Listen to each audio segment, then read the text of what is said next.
ఘనంగా అంకాలమ్మ తల్లి బోనాలు సమర్పణ పల్నాడు జిల్లా కారంపూడి పట్టణంలోని రజక మరియు కుమ్మరి సంఘం ఆధ్వర్యంలో శ్రీ వీర్ల అంకాలమ్మ తల్లికి బోనాలు ఘనంగా సమర్పించారు. ఈ సందర్భంగా ఆయా సంఘాల ఆధ్వర్యంలో సాంస్కృతిక కార్యక్రమాలు, కుంకుమ బళ్ళు, భక్తి శ్రద్ధలతో బోనాలు సమర్పించారు. ఈ కార్యక్రమంలో మహిళా భక్తులు, యూత్ సభ్యులు, సంఘ పెద్దలు తదితరులు పాల్గొన్నారు.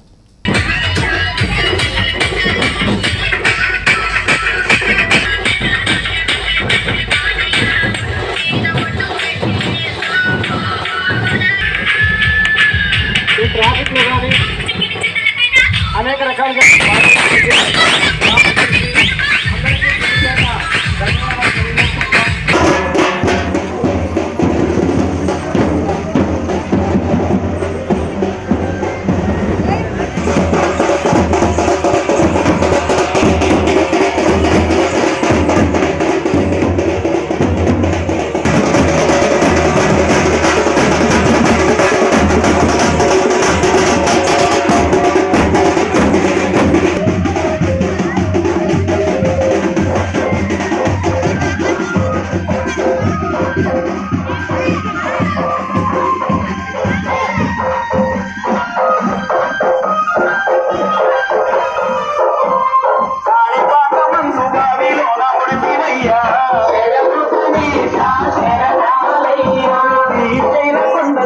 సాక్షిమైనవయ్యా